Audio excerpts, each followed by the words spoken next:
என்னோட vacancy video பார்த்துட்டு இருக்க எல்லாருக்கும் வணக்கம்.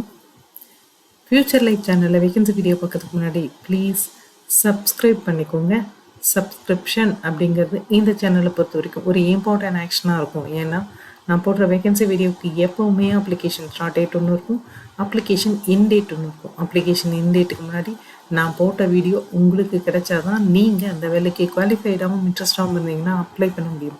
ஸோ ப்ளீஸ் உடனே சப்ஸ்கிரைப் பண்ணிக்கோங்க. அதே மாதிரி உங்களுக்கு தெரிஞ்சு யாராவது ஃபைனல் இயர் படிச்சுட்ருக்காங்க இல்லை வேலை தேடிட்டுருக்காங்க அப்படின்னா அவங்களுக்கும் இந்த சேனல் லிங்கை கொடுத்து அவங்களையும் சப்ஸ்கிரைப் பண்ண சொல்லுங்கள். அது அவங்களோட பிரைட் ஃபியூச்சருக்கு ஒரு நல்ல ஸ்டார்டிங் பாயிண்ட்டாக இருக்கும். இன்றைக்கி நம்ம பார்க்க போகிற வேகன்சி தமிழ்நாடு கவர்மெண்ட்டோட மெடிக்கல் சர்வீஸ் டிபார்ட்மெண்ட்டு, அதாவது தமிழ்நாடு பப்ளிக் ஹெல்த் டிபார்ட்மெண்ட், இவங்க அனௌன்ஸ் பண்ணியிருக்கிற வேகன்சியை தான் நம்ம இன்றைக்கி பார்க்க போகிறோம். ஸோ ஒரே ஒரு டைப் ஆஃப் வேகன்சி மட்டும்தான் இவங்க அனௌன்ஸ் பண்ணியிருக்காங்க, அந்த ஃபிட்டர் கிரேட் 2 அப்படின்னு சொல்லிட்டு. ஸோ இந்த வேகன்சிக்கு என்ன ஏஜ் க்ரைட்டீரியா, என்ன குவாலிஃபிகேஷன் அப்படிங்கிறத ஒன் பை ஒன்னாக பார்த்துருவோம். ஸோ இந்த அனௌன்ஸ்மெண்ட் வந்து பார்த்தீங்கன்னா டேட் ஆஃப் நோட்டிஃபிகேஷன் பார்த்தீங்கன்னா June 11 ஓப்பன் ஆச்சு.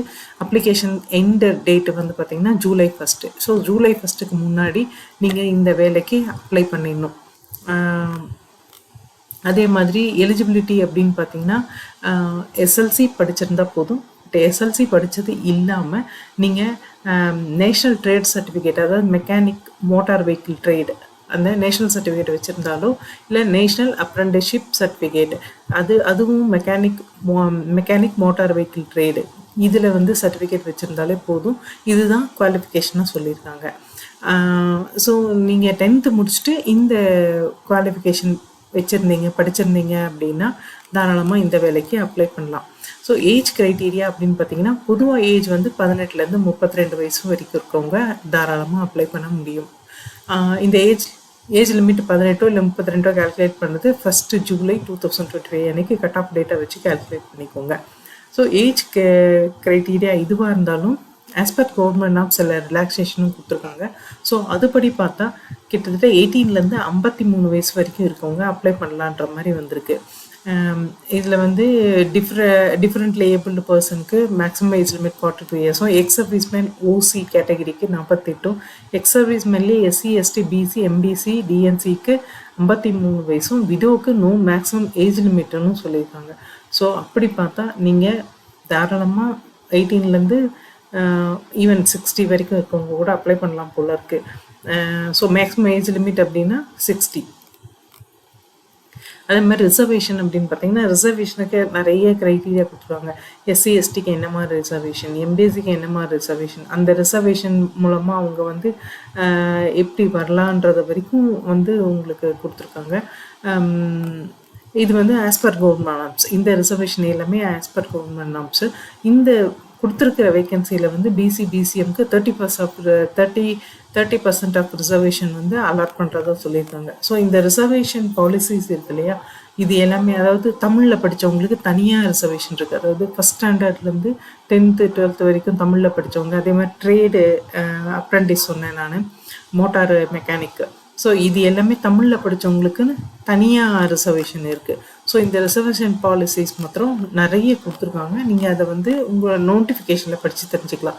இந்த அப்ளிகேஷனை பொறுத்த வரைக்கும் இந்த அப்ளிகேஷன் பார்த்தீங்கன்னா எஸ்சி எஸ்டி டிஏபி டிடபிள்யூ, அதாவது விடோஸ், இவங்களுக்கெல்லாம் 300 ரூபா, அதர்ஸ்க்கு வந்து 600 ரூபா. இது வந்து ஆன்லைன் மோடு தான், நான் refundable fees.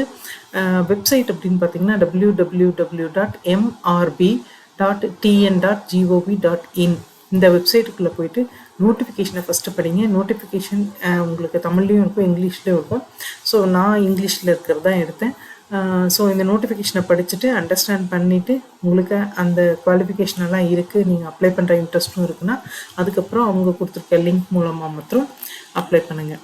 So application process அப்படிங்கிறது உங்களுக்கு அப்ளிகேஷன் ப்ராசஸ்க்கு முன்னாடி நீங்கள் ஒரு ரீசெண்ட் பாஸ்போர்ட் சைஸ் ஃபோட்டோகிராஃப் வந்து எடுத்து ஸ்கேன் பண்ணி எடுத்து வச்சுக்கோங்க. அதே மாதிரி கம்யூனிட்டி சர்டிஃபிகேட் கண்டிப்பாக ஸ்கேன் பண்ணிக்கோங்க. ஏன்னா ரிலாக்ஸேஷனுக்கோ அதே மாதிரி வந்துட்டு ஒரு ரிசர்வேஷன் விஷயத்துக்கும் உங்களுக்கு வந்து கம்யூனிட்டி சர்டிஃபிகேட் நீங்கள் அப்லோட் பண்ணால் தான் கிடைக்கும். ஸோ கம்யூனிட்டி சர்டிஃபிகேட்டை ஸ்கேன் பண்ணி எடுத்து வச்சுக்கோங்க. இது இல்லாமல் உங்கள் குவாலிஃபிகேஷன், ஒயிட் பேப்பரில் உங்கள் சிக்னேச்சர் போட்டு அந்த விஷயம், ஸோ இதெல்லாமே அப்லோட் பண்ணுறதுக்காக எல்லாமே ஸ்கேன் பண்ணி ரெடி பண்ணி வச்சுக்கோங்க. ஃபோட்டோவோ சிக்னேச்சரோ வந்து ஜேபிஜி ஆர் ஜேபிஜி இமேஜாக ஸ்கேன் பண்ணிக்கோங்க. உங்களோட மற்ற டாக்குமெண்ட்ஸ் ஆதார் கார்டாக இருக்கட்டும், இல்லை குவாலிஃபிகேஷன் சம்மந்தப்பட்ட டாக்குமெண்ட்ஸாக இருக்கட்டும், இல்லை இப்போ கவர்மெண்ட் வேலையில் இருக்கீங்கன்னா என்ஓசியாக இருக்கட்டும், ஸோ என்ன மாதிரியான விஷயமா இருந்தாலும் நீங்கள் அதை வந்து பிடிஎஃபாக வந்து ஸ்கேன் பண்ணிக்கோங்க. செலெக்ஷன் ப்ராசஸ் அப்படிங்கிறது பார்த்திங்கன்னா எந்த எக்ஸாமும் கிடையாது.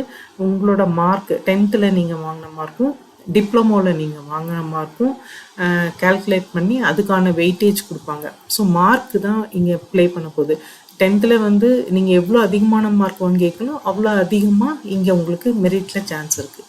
ஸோ அதே மாதிரி தான் டிப்ளமோலையும். ஸோ உங்களோட மார்க் வச்சு மாத்திரம்தான் செலக்ட் பண்ண போகிறாங்க. இன்டர்வியூ கிடையாது, எதுவுமே கிடையாது. ஸோ நீங்கள் நல்ல மார்க் எடுத்திருந்தீங்க அப்படின்னா கண்டிப்பாக உங்களுக்கு சீட் கிடைக்கும். எஸ்எல்சி 10th வந்துட்டு நீங்கள் உங்களோட மார்க் நீங்கள் எவ்வளோ வாங்கியிருக்கீங்களோ அதை 60% எடுத்துப்பாங்க. அதாவது 60 வெயிட்டேஜ் வந்து 60 எடுத்துப்பாங்க.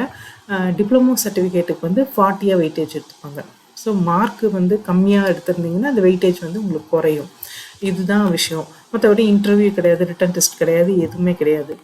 அதே மாதிரி வந்து பார்த்திங்கன்னா கேண்டிடேச்சர் வந்து பார்த்திங்கன்னா ஃபிசிக்கல் வெரிஃபிகேஷன் வந்து ஏஜ், குவாலிஃபிகேஷன், கம்யூனிட்டி, இந்த ரிசர்வேஷன் கேட்டகரிஸ் இருந்தால் ரிசர்வேஷன் இதெல்லாம் வச்சு தான் உங்களுக்கு வந்து உங்களோட செலெக்ஷன் ப்ராசஸ், செலெக்ஷன் ரிசல்ட் வந்து இருக்க போகுது. முக்கியமாக வந்து நான் ஏற்கனவே சொன்ன மாதிரி கவர்மெண்ட்டில் நீங்கள் இப்போ ஒர்க் பண்ணிகிட்ருக்கீங்க, இல்லை ஒரு பப்ளிக் லிமிடெட் கம்பெனியில் ஒர்க் பண்ணிட்டுருக்கீங்கன்னா அந்த என்ஓசி நோட்டிஃபிகேஷன் சர்டிஃபிகேட் இருந்தால் தான் உங்களால் அப்ளை பண்ண முடியும். அதே மாதிரி அதையும் நீங்கள் வந்து கொடுக்க வேண்டியிருக்கும் உங்களுக்கு டாக்குமெண்ட் வெரிஃபிகேஷன். அப்போ முக்கியமாக வந்து இதுக்கு வந்து ஒரு ரெஜிஸ்ட்ரேஷன் ப்ராசஸ் இருக்குது. இந்த அப்ளிகேஷன் போடும்போது அதுக்கு வந்து உங்களோட ஆக்டிவ் வேலிட் மொபைல் நம்பரும் வேணும், இமெயில் ஐடி வேணும். இந்த ரெண்டையுமே நீங்கள் ரிசல்ட் வந்து இந்த செலெக்ஷன் ப்ராசஸ் முடிகிற வரைக்கும் நீங்கள் ஆக்டிவாக வச்சுக்கணும். ஏன்னா அவங்களுடைய இன்ஃபர்மேஷன் எல்லாமே அதில் மட்டும்தான் அனுப்புவாங்க. எந்த ஹார்ட் காப்பியும் உங்களுக்கு வராது, எஸ்எம்எஸ்ஸாவோ இமெயிலோ தான் வரும் உங்களுக்கு. ஸோ அதை வந்து ஆக்டிவாக வச்சுக்கோங்க. அதே மாதிரி வந்துட்டு இவங்க ஒருவேளை நீங்கள் செலக்ட் ஆகிட்டீங்க அப்படின்னா மெடிக்கல் இன்ஸ்டியூட்டில் ஸ்டேட்டில் இருக்கிற, அதாவது தமிழ்நாடு கவர்மெண்ட்டுக்கு கீழே இருக்கிற மெடிக்கல் இன்ஸ்டியூஷனில் ஒர்க் பண்ண வேண்டியிருக்கும். அதே மாதிரி என்ன டைம் கொடுத்துருக்காங்களோ அந்த டைமுக்குள்ளே நீங்கள் ஜாயின் பண்ணிடணும். இந்த ஜாயின் பண்ணி ஒரு 2 years வரைக்கும் எதுவும் வெளியே படிக்க, அதாவது எந்த கோர்ஸும் வந்து படிக்க முடியாது உங்களால். அதே மாதிரி ஃபிசிக்கல் ஃபிட்னஸ் கண்டிப்பாக பார்ப்பாங்க செலெக்ஷனுக்கு முன்னாடி, இதை வந்து சொல்லியிருக்காங்க. ஸோ மற்றபடி வந்துட்டு உங்களுக்கு வெப்சைட் நான் ஆல்ரெடி சொல்லிட்டேன், மறுபடியும் சொல்கிறேன், www.mrb.tn.gov.in. இந்த வெப்சைட்டில் போய்ட்டு நோட்டிஃபிகேஷனை ஃபஸ்ட்டு படிங்க. படித்து முடிச்சுட்டு அதுக்கப்புறம் குவாலிஃபைடாக இருந்தால், அதே மாதிரி இன்ட்ரெஸ்டாக இருந்தால் அவங்க கொடுத்துருக்க லிங்க் மூலமாக மாத்திரம் அப்ளை பண்ணுங்கள். அப்ளிகேஷனும் ஆன்லைன் தான், உங்களுடைய அப்ளிகேஷன் ஃபீஸும் ஆன்லைன் தான். ஸோ அது நல்லா அண்டர்ஸ்டாண்ட் பண்ணிக்கோங்க. வேறு எந்த லிங்க் மூலமாகவும் அப்ளை பண்ணிடாதீங்க. எப்போயுமே நான் வந்து அஃபிஷியல் லிங்க் மாத்திரம்தான் உங்களுக்கு கொடுக்குறேன். ஸோ அஃபிஷியல் லிங்க் மூலமாக மாத்திரம் அப்ளை பண்ணுங்கள். அப்ளை பண்ண போகிற எல்லாருக்கும் பெஸ்ட் ஆஃப் லக். அதே மாதிரி இந்த வீடியோ பார்த்த எல்லாருக்கும் ரொம்ப தேங்க்ஸ். நெக்ஸ்ட் வேகன்சி வீடியோவில் பார்ப்போம். தேங்க்யூ.